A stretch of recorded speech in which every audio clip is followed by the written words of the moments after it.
나이가 들수록 마음을 나눌 사람이 줄었다고 느끼는 순간이 있습니다. 자식과의 대화도 짧아지고 오래 알던 이웃과도 멀어집니다. 같은 집에 있어도 같은 밥을 먹어도 마음은 서로 닿지 않는다고 느낄 때가 많습니다. 그래서 우리는 더 외롭습니다. 말은 오가지만 마음은 멀리 있는 것 같기 때문입니다. 부처님께서는 마음은 마음으로 전해진다고 하셨습니다. 말보다 앞서는 것이 마음이라는 뜻입니다.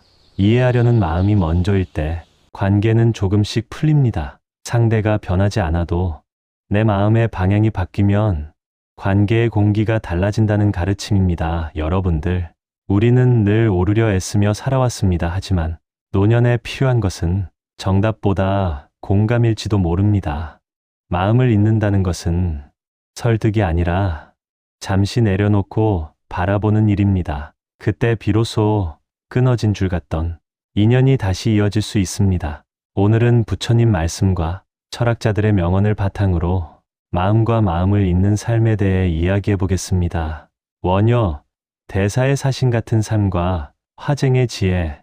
이 이야기는 원효 대사가 왜 사신처럼 세상과 사람 사이를 오갔는지를 밝히는 데 초점을 둡니다. 그 이유는 그의 삶이 나라의 외교를 넘어서 마음의 외교를 이루는 방향으로 움직였기 때문입니다. 첫 번째 지혜는 길 위에서 가르침을 전했다는 점입니다.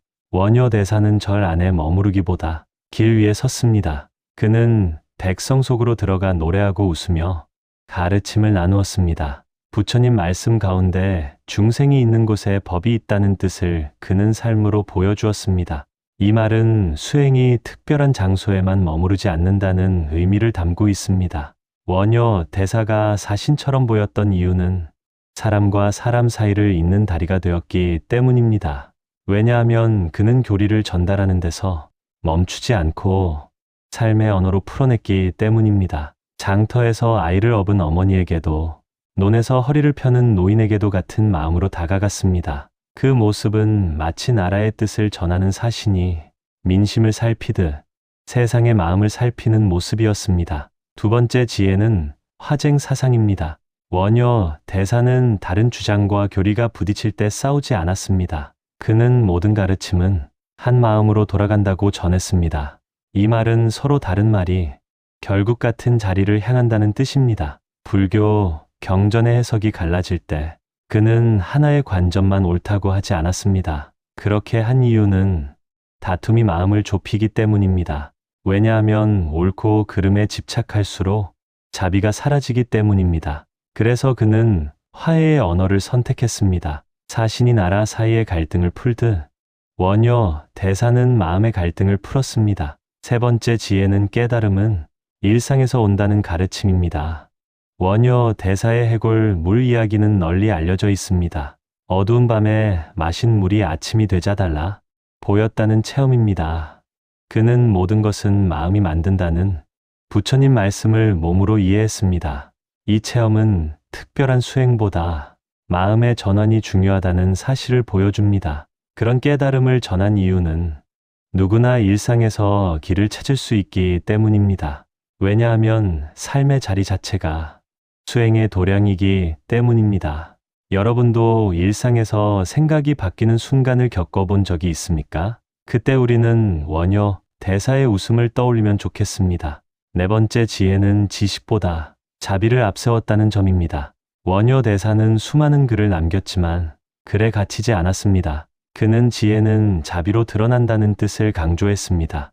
이 말은 머리로 아는 것보다 마음으로 행하는 것이 중요하다는 뜻입니다. 학문의 밝은 스님이었지만 백성에게는 이웃 같은 존재였습니다. 그가 사신처럼 존중받은 이유는 지식을 나누는 태도에 자비가 담겨 있었기 때문입니다. 왜냐하면 자비 없는 지식은 사람을 멀어지게 만들기 때문입니다. 그래서 그는 늘 웃으며 말을 건넸습니다. 다섯 번째 지혜는 경계를 허무는 삶입니다. 원효 대사는 승려의 형식에 얽매이지 않았습니다. 속세의 노래를 부르며 춤추는 모습도 전해집니다. 그는 형식에 매이면 도가 가려진다는 뜻을 전했습니다. 이 말은 겉모습보다 마음의 방향이 중요하다는 가르침입니다. 이렇게 산 이유는 사람과 도 사이의 벽을 허물기 위함입니다. 왜냐하면 벽이 높을수록 가르침은 멀어지기 때문입니다. 여러분은 어떤 형식에 묶여 마음이 답답해진 적이 있습니까? 그럴 때 원효 대사의 자유로운 걸음을 떠올려도 좋겠습니다. 6번째 지혜는 소통의 언어를 선택한 점입니다. 원효 대사는 어려운 말을 쉬운 말로 바꾸었습니다. 그는 알아듣지 못하는 말은 가르침이 아니다라고 여겼습니다. 이 태도는 사신이 상대의 언어를 익혀 뜻을 전하는 모습과 닮았습니다. 부처님 말씀을 삶의 비유로 풀어낸 이유는 마음에 닿게 하기 위함입니다.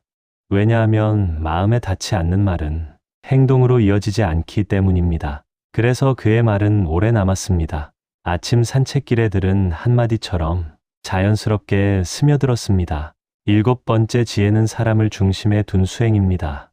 원효 대사는 수행의 기준을 사람에게 두었습니다. 그는 중생의 괴로움이 곧 나의 괴로움이다라는 뜻을 자주 전했습니다. 이 말은 분리된 수행이 아니라 함께하는 수행을 말합니다. 사신이 나라의 이익보다 평화를 우선하듯 그는 사람의 평안을 먼저 보았습니다. 그렇게 한 이유는 괴로움이 줄어들 때 지혜도 자라기 때문입니다. 왜냐하면 편안한 마음에서 올바른 판단이 나오기 때문입니다. 여러분도 가족의 아픔을 보며 마음이 먼저 움직인 적이 있습니까?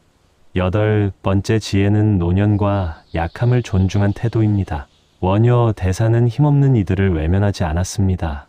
허리가 굽은 노인과 무릎이 아픈 농부의 이야기를 귀 기울여 들었습니다. 그는 약함을 보살피는 것이 강함이다라는 뜻을 전했습니다.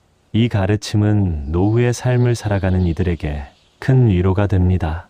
이렇게 전한 이유는 약함 속에 진실한 마음이 있기 때문입니다. 왜냐하면 약할 때 우리는 서로에게 의지하게 되기 때문입니다. 텃밭을 가꾸며 흙을 만지는 시간처럼 그의 가르침은 소박했습니다. 9번째 지혜는 나라와 나라를 잇는 마음의 외교입니다. 원효 대사는 실제 사신은 아니었지만 문화의 다리가 되었습니다. 그의 사상은 이웃나라로 전해져 큰 영향을 주었습니다. 그는 법은 국경이 없다는 뜻을 삶으로 보여주었습니다. 이 말은 진리는 사람을 가리지 않는다는 의미입니다. 그가 존경받은 이유는 배움과 나눔의 경계가 없었기 때문입니다. 왜냐하면 마음이 열릴 때 교류가 깊어지기 때문입니다. 우리는 지금 어떤 마음의 국경을 세우고 있습니까?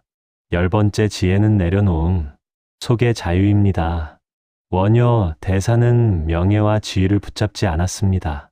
그는 비우면 드러난다는 부처님 뜻을 따랐습니다. 이 말은 내려놓을수록 본래의 마음이 나타난다는 뜻입니다. 자신의 임무가 끝나면 조용히 돌아가듯 그는 집착을 내려놓았습니다. 그렇게 산 이유는 자유가 수행의 완성에 가깝기 때문입니다. 왜냐하면 집착이 사라질 때 두려움도 줄어들기 때문입니다. 여러분은 지금 이 순간 무엇을 내려놓고 싶으신가요? 원효 대사의 삶은 사신처럼 오가며 마음을 잇는 여정이었습니다. 그의 지혜는 지금도 일상 속에서 살아 움직입니다. 여러분의 하루에도 원효 대사의 다리가 놓이기를 바랍니다. 마음과 마음 사이에 따뜻한 다리가 놓이기를 바라요.